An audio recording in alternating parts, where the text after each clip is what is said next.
Have you ever found like your rhythm guitar playing lacks precision and power? Well, listen, you're not alone. One of the secrets to awesome sounding guitar parts really is using chord fragments, those mini chord shapes of 2 notes or 3 notes, or sometimes even just 1 note that's going to cut through the mix so much easier than full 5 or 6 string voicings. Now, while those mini voicings can really cut through the mix, they sound awesome, they do come with a challenge. You see, when you're playing mini chord fragments, you have a bunch of idle strings that can wreak some havoc in your playing if you strike them by mistake. And that's when guitar players often play timidly because they are held back by the fear of hitting one of those extra notes that's not in the voicing. So it's one of those wrong notes that can really ruin your sound. But what if I told you that there's a simple solution to that problem? It's a very simple technique that's going to allow you to play these mini fragmented voicings with conviction and without worrying about any unwanted notes ringing out. Well, this, my friend, is where string muting comes in. It's a game-changing technique that keeps all of those idle strings nice and silent, and it's going to really go ahead and unleash your true potential on the guitar because you will no longer be playing timidly. And in this video, I will not only show you how to master this skill of string muting, but I'll also go ahead and reveal some tips and tricks that will make your guitar playing sound more confident and more professional than ever before. Now, before we dig in, let me go ahead and play a couple of examples on the guitar using some of these mini fragments, and then you can see the string muting in action. In essence, I'm going to be playing, almost across all 6 strings, but you're only going to hear the notes that I want you to hear because I've got confidence that the other extra notes are being muted through string muting. Let's go ahead and check this out now.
Alright, so now that we've set the stage and you kind of got a taste of what you can do with string muting, let's go ahead and look at what it entails. Now, first of all, it's important to note that there's 2 kinds of muting, right? We have palm muting and we have string muting. Now, these 2 techniques, while they are related and they both, involve muting at its core, they serve different purposes and they are played differently. Palm muting basically involves resting the palm of your picking hand lightly on the strings, right here near to the bridge of the guitar, and then this is going to create that dampened, kind of a chuggy type of the sound on your guitar that's commonly used in rock music and of course worship as well. It's going to give you some rhythmic emphasis on your notes, and it's often used for creating these kind of a driving rhythm. So here's a quick demonstration of palm muting. See, when I lightly rest my palm over there, I get that muffled sound as opposed to this. So you can do some cool stuff.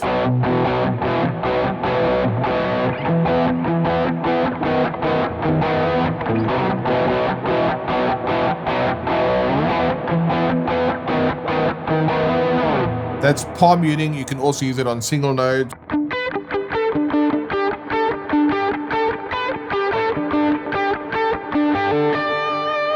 As opposed to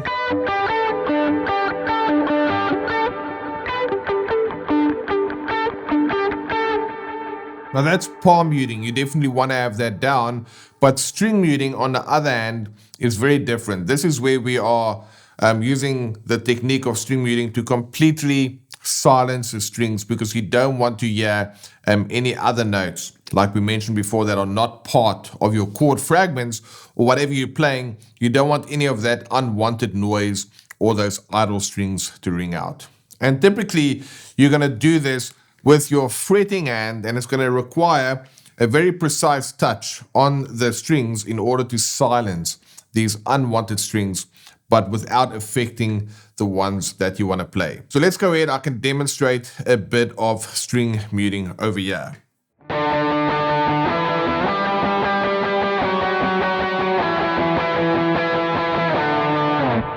So what I'm playing there is just an octave.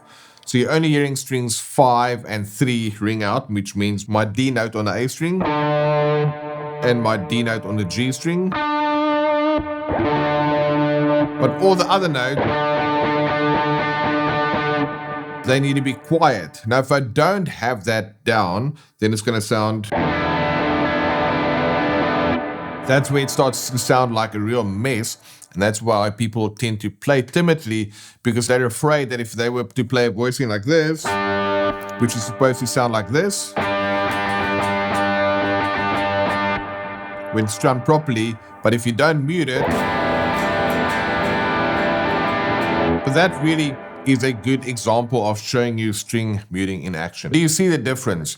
Palm muting is going to add some flavor to your sound by giving you that tight, muffled sound, while string muting is going to give you control and clarity over whatever melodic or harmonic things you are playing on the guitar. Now, like I mentioned, both of these are essential tools in a guitarist's toolbox, and understanding when and how to use these techniques can really take your playing to a whole new level. Now, both are essential tools in a guitarist's toolbox, and understanding how to use them can really take your playing to a whole new level. Now, today, we're diving deep into string muting, which, like I said, is an invaluable skill that can really elevate your guitar playing, and here's why this matters. Now, you see, the guitar is truly a unique instrument. It's capable of capturing all three of the main building blocks of music. We have rhythm, we have harmony, and of course, we have melody. So let's start by looking at melody. The guitar will allow you to play some expressive single note melodies where you literally play one note at a time.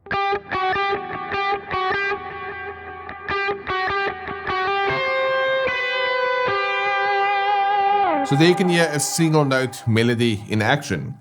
But that's not all. Unlike a saxophone or a violin that can typically only play one note at a time on their own, the guitar also allows you to play multiple notes together that will go ahead and create chords and progressions to give some life to harmony, your second building block.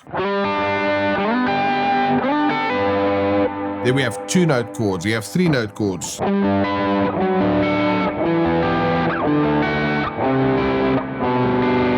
You have 5-note chords.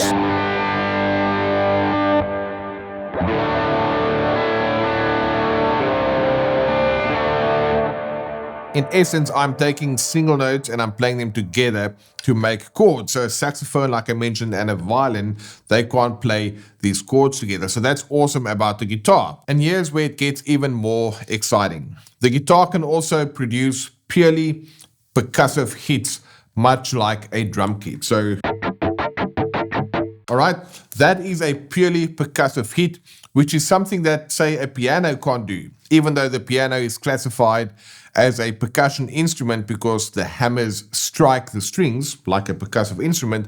But each time those hammers strike the strings, it's still going to create a melodic pitch. Whereas on the guitar, you can create purely percussive hits where there's no pitches attached.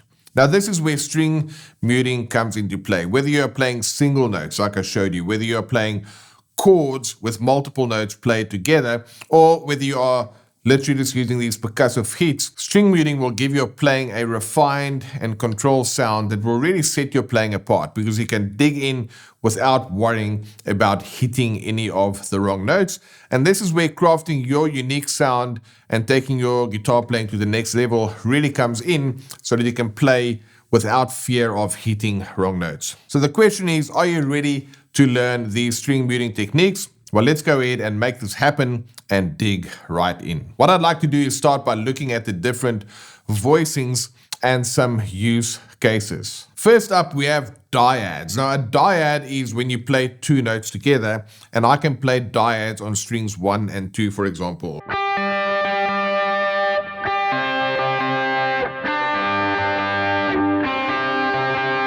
Now, in this case, I only want strings 1 and 2 to ring out. So that means my focus will be on striking strings 1 and 2, but I don't want strings 3 to 6 to ring out. Because if I do this,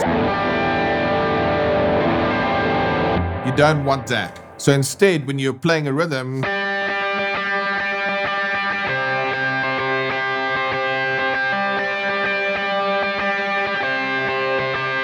what I'm doing there is I'm using string muting. So my first finger is gently touching the G string, which prevents it from ringing out. And then my thumb over the neck here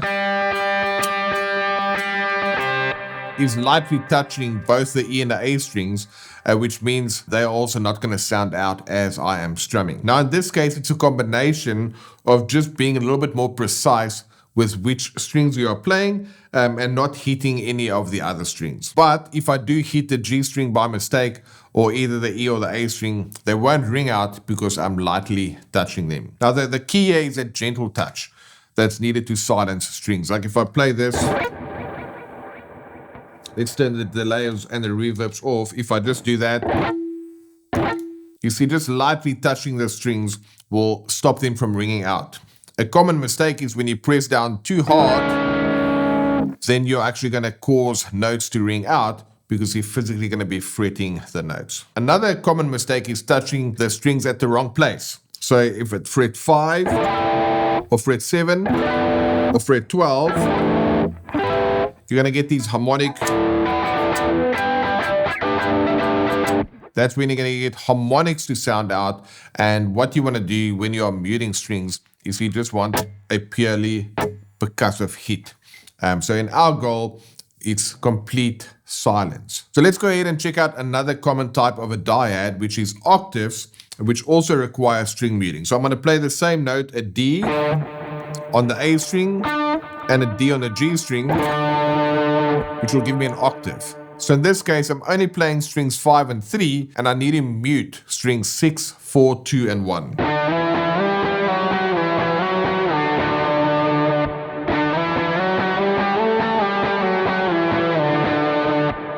So let's go ahead and look at how I'm able to mute all of those strings, both above and below the fretted notes, by using different fingers from my fretting hand. What we're going to do here is let's look at this. If I'm playing just the D octave, in this case, my first finger is playing the low D, my pinky is playing the high D. Then my first finger is touching the E string, and also my middle finger is kind of resting a little bit on that E string. So even if I'm playing the E string by mistake, and in this case I'm definitely going to hit it, that low E won't ring out. Then for my D string, this back part of your first finger is going to actually,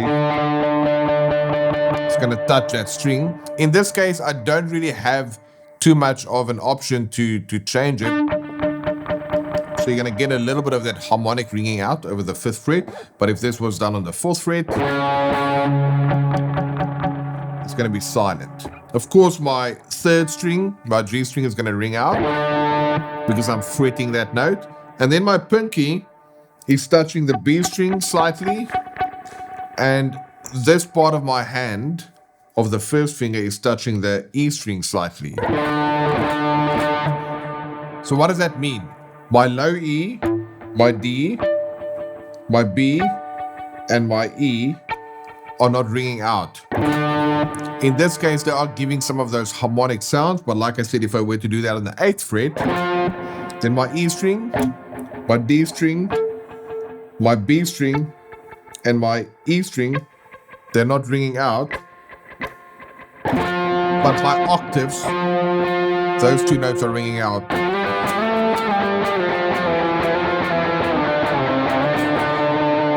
So that is where you want to go ahead and use octaves in a way to prevent the other notes from ringing out. Now, there are definitely some instances where you might want to have the open string ringing out, like if it's part of the key, then you can play your octaves and you can say have the open G ring out, depending on what you're playing. In that case, it will work, but if you move to a different key like G flat, that will be giving you some problems because that open string will no longer fit the key. So that's why string muting is so important. Now, one of our most popular videos on our channel and one of the concepts that we teach at our Worship Guitar Skills Academy, and of course on the channel here, is being able to play any worship progression using nothing but 3 simple 2-note shapes. And I call these 4-2 voicings because I'm fretting the 4th and 2nd strings and muting everything out. So all of these are G chords.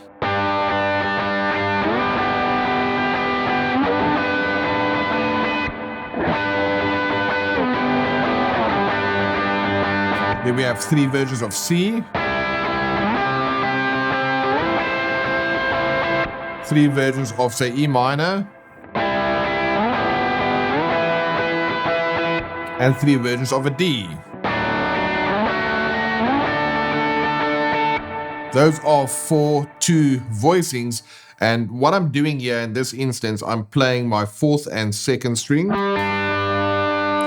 Then my thumb is touching the low E so that it can't ring out. The tip of my 3rd finger is touching the A so that it doesn't ring out. I fret the 5th fret on the D string.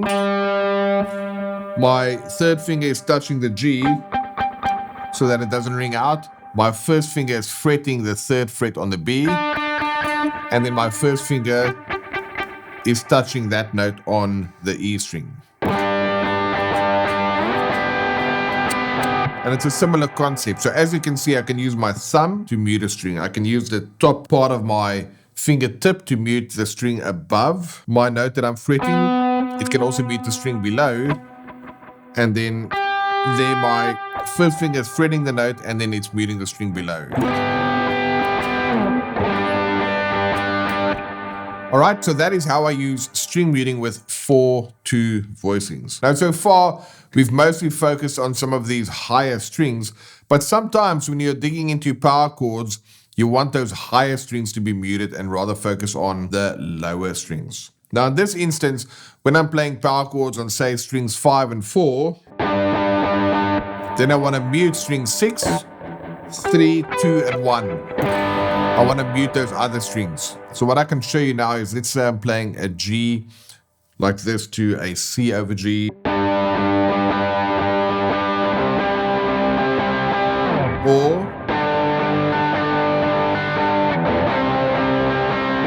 so there you can see what you can do is you can mute those other strings. And in this case, if I'm playing, say, a G power chord like this, my 1st finger is touching the 6th string so that it doesn't ring out. Then my pinky over here is touching the B that it doesn't ring out. And then this part of my 1st finger is touching the E that it doesn't ring out. Very similar to your octave position, but by touching these other strings, they won't ring out. Now, I want to throw in 2 bonus approaches for you. And the other one is single string strumming. All right, that's actually a thing. It's all about single string strumming, which means you're just playing 1 string at a time, but instead of picking it, you're strumming it.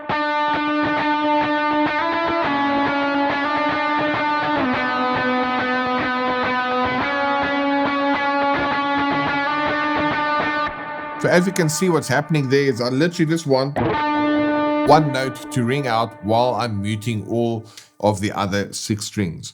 And in this case, my 3rd finger is playing D.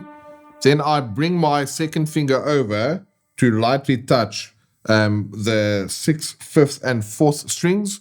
And then the bottom part of my 3rd finger is touching the B and the E strings. So that is how I can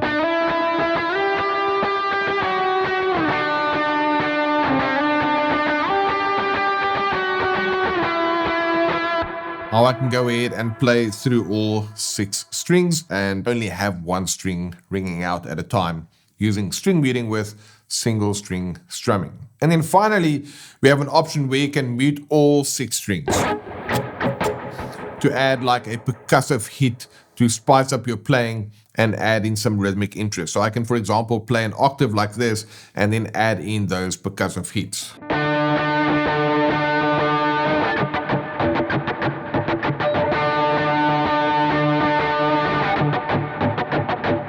Let me go ahead and fire up the track, and then I can show you both the single string strumming as well as octaves together with these purely percussive hits to add some fun to this example.